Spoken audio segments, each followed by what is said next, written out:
municipio de Pasto por haber logrado el aporte para la impresión del libro.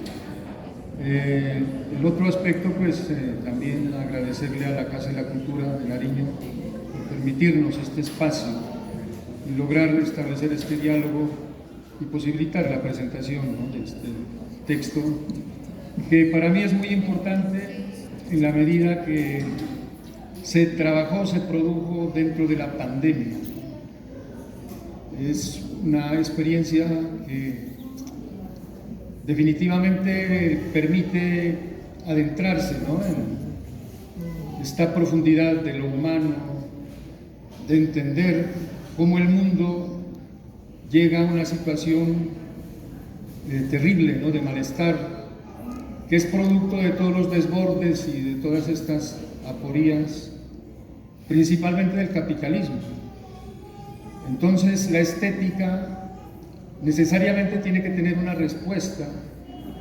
y desde luego el artista tiene que ser un reflejo, ¿no?, del espíritu, del tiempo. De esa manera, y entendiendo pues que mi trabajo es pictórico, y de las exposiciones realizadas últimamente siempre se ha trabajado en base a lo que son los procesos de investigación,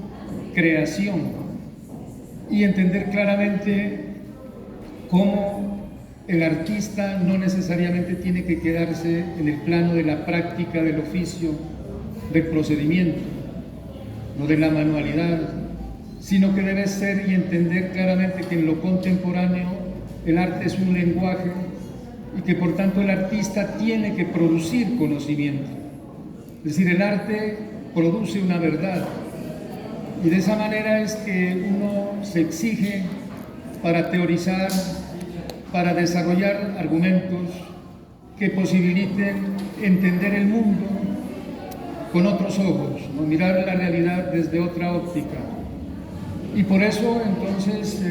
uno trata de aproximarse a todo lo que puede significar nuestras características como cultura, y por ello entonces es necesario aproximarse a temas que corresponden a este tiempo, ¿no?, de inestabilidad, a este tiempo de incertidumbre, todo este tiempo de conflicto que estamos padeciendo y que afortunadamente parece que se visiona un cambio y una transformación, que ahí es donde hablaríamos de utopías, ¿no? En esa medida es conveniente tener en cuenta de cómo desde la óptica del artista nosotros podemos dar cuenta, como en el libro se registra, de la crisis a la que ha llegado esta hegemonía estética occidental,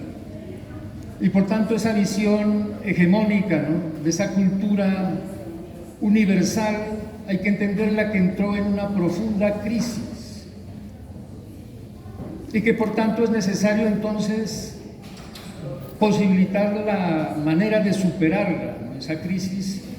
generada por esas hegemonías, por esas univocidades, por esa superioridad supuestamente creativa que desconectó la periferia, que la excluyó, que la marginó,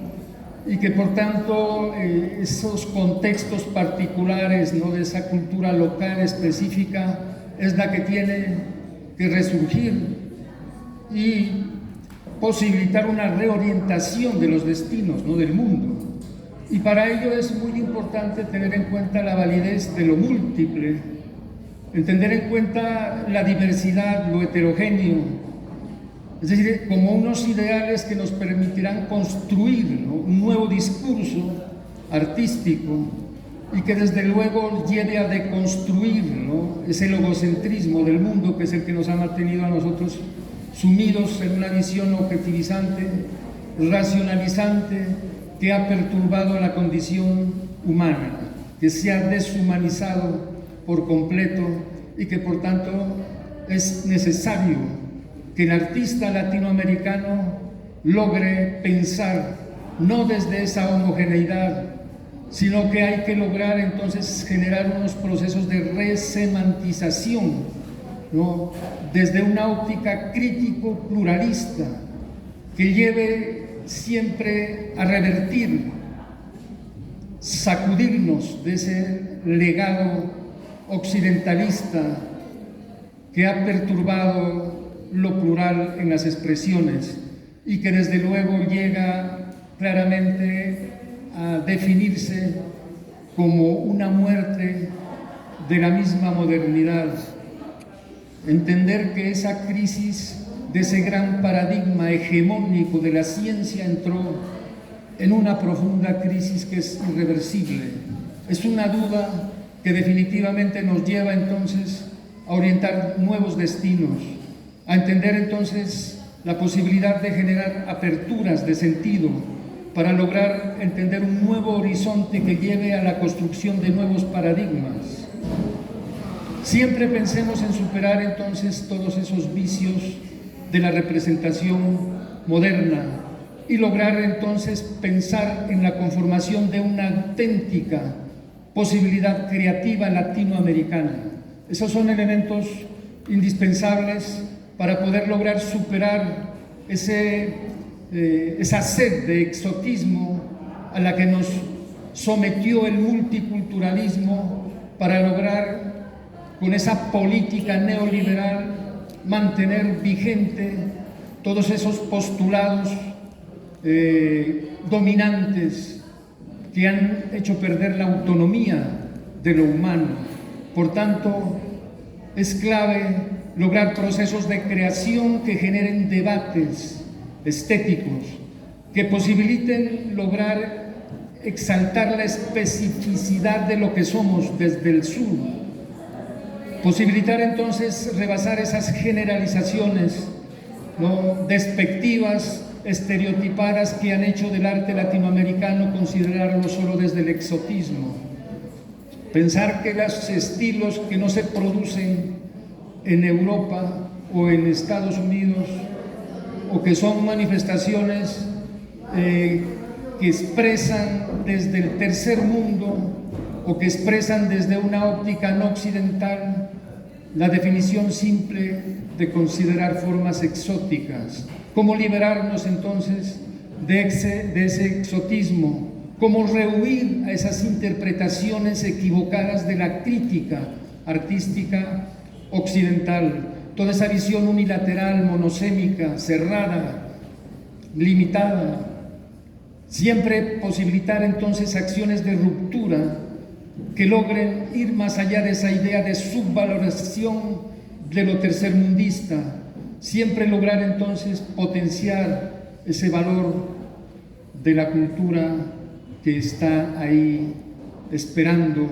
lograr profundizar en esas luchas de resistencia. Siempre entonces entender que estamos nosotros enfrentados a una cultura postmoderna, es decir, pensar que la modernidad ha muerto y que es conveniente entonces orientar un nuevo discurso, nuevos horizontes de sentido. Pensar entonces que en lo postmoderno se logra poner en evidencia la crisis del modernismo, poner en evidencia claramente que es conveniente hoy el asunto de lo heterogéneo, de lo múltiple, de lo diverso, y ahí potenciar entonces la posibilidad del encuentro armónico, de ese encuentro conciliador entre las oposiciones, entre esas contradicciones que son las que, en la medida de lograrlas conjugar en tolerancia, lograrlas conjugar en armonía, conciliarlas plenamente, conciliar lo opuesto, hoy es conveniente para lograr entonces en esas contradicciones, en esas oposiciones conjugadas armónicamente, lograr y arribar a nuevos significados. Este es el asunto simple que lleva por siempre a destruir toda esa posibilidad del radicalismo de la lógica que ha sido el que ha sometido y galopado por siglos en nuestra cultura. Ya saben toda la historia desde la colonia hasta el presente. ¿Cómo posibilitar entonces lograr realizar una verdadera utopía estética en el arte latinoamericano a partir de estas reflexiones que son las que están registradas en el texto y que desde luego llevamos entonces a tener claro por qué estos presupuestos del neobarroco y de la interculturalidad? Neobarroco, es decir, traer el barroco al presente, ¿no? generar procesos de revisión de la historia. El barroco en la historia se opuso a toda esa carga racionalista de la ciencia y de la modernidad en su nacimiento. En el Renacimiento nace la modernidad, nace el capitalismo, y por tanto el barroco se revela ante esa lógica cerrada, limitada, que perturbaba la autonomía potenciadora y creativa del ser, del individuo. Por eso entonces neobarroco, traer ese barroco al presente, por eso neobarroco, siempre pensar que surgen momentos de crisis, en momentos donde es necesario buscar otros horizontes, siempre lograr entonces ir más allá de lo subalterno, de lo marginal, siempre pensar entonces cómo liberarnos a partir de una crítica sobre ese postulado occidentalista, eurocentrista, que ha ignorado, que ha excluido y marginado toda la producción estética latinoamericana. Siempre entonces clave poder entender un poco, mediante estos procesos de revisión histórica, adentrarse en este camino de los orígenes del barroco. ¿Qué pasa con el barroco en Latinoamérica? El barroco fue estudiado de una manera muy importante por artistas, literatos latinoamericanos principalmente. Ahí tenemos a un Alejo Carpentier, Lezama Lima, tenemos claramente a Severo Sarduy, un crítico rotundo de todo este proceso modernizante, y desde luego en Europa al gran personaje Walter Benjamin, con ese asunto de conocer el barroco alemán, desde ese origen del drama, ¿no?, alemán, que es lo que nos lleva entonces a generar una visión barroca de la historia, una visión de un tiempo múltiple, de un tiempo heterogéneo, no de ese tiempo lineal que es el que nos ha sometido el progreso y la civilización, a mirar el mundo solo desde el desarrollo material, solo pensando que la vida es para producir dinero, pensar solo en el desarrollo de la industria, de la tecnología, que ya saben las consecuencias nefastas de la destrucción y violentación del ecosistema. Es necesario entonces pensar en crear una nueva historia desde esa óptica de lo múltiple del tiempo, de ese tiempo crónico, para entender la totalidad de los acontecimientos, esa visión holística de la vida. De ahí entonces el barroco empieza a tomar unos horizontes muy importantes para lograr entonces generar críticas al historicismo y por tanto lograr, como una introducción crítica a la ciencia, potenciar unas nuevas estrategias epistemológicas. Son fundamentos lingüísticos en últimas las que nos llevan con el barroco para catalogar este potencial del neobarroco en esta crisis del presente, en esta inestabilidad de nuestra sociedad, para lograr entender entonces el arte como un lenguaje, entender entonces lo semántico, lo metafórico, lo simbólico, como una potencia para validar lo alegórico, lo que no está cerrado, limitado, para entender lo múltiple de las variaciones. Siempre entender entonces esa formulación del neobarroco como la conformación de una nueva cultura, o contemporánea, que es la que nos lleva a transformar la vida. Y por tanto, ahí pensar en la conformación de una nueva historia, de una nueva filosofía de la historia. Así nos los decía ya de los grandes estudiosos del barroco, Alejo Carpentier, cubano por excelencia. Habla de un mestizaje estético. Hacía referencia ya Mauricio Chamorro sobre la importancia del texto con el mestizaje. Nosotros debemos entender que nuestro fundamento que identifica plenamente nuestras expresiones está en el mestizaje. Ese mestizaje es lo que a nosotros nos lleva a entender un proceso de liberación, un proceso de rebeldía, un proceso de emancipación cultural, que es lo que hace entonces de entender como Lezama Lima lo plantea, la importancia de esas narrativas del pasado para catalogarlas en el presente en un accionar liberador. Por eso habla de ese mestizaje como fundamento o como un instrumento de contraconquista, como un proceso decolonizador sustancial, que es lo que nos llevaría entonces a pensar verdaderamente en ese sentido de autenticidad de lo latinoamericano. Somos entonces personajes hoy en este tiempo que debemos entender la importancia de reedición del barroco, pensar siempre en que por esa vía nos liberamos de la dogmática clásica, de esa dogmática del capitalismo, de esa dogmática del patriarcado,